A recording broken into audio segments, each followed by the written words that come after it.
Pada Jumat 6 Desember 2024, sebuah video ramai dibicarakan warganet di media sosial Telegram. Dalam rekaman tersebut menunjukkan momen penghancuran peralatan militer Ukraina oleh drone FPV BT-40 Rusia.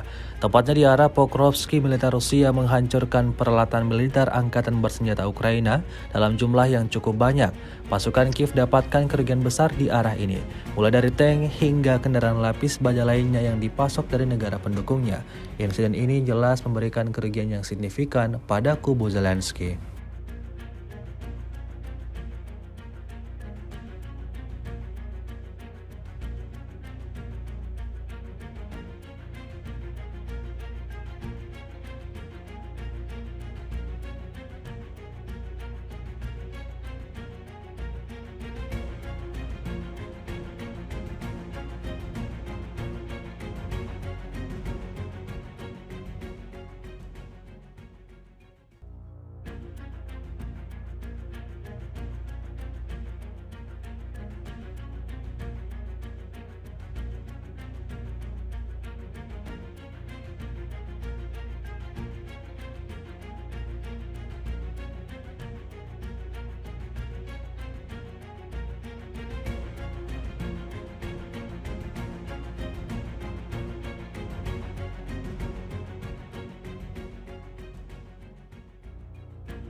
Download Tribun X sekarang, menghadirkan lokal menjadi Indonesia.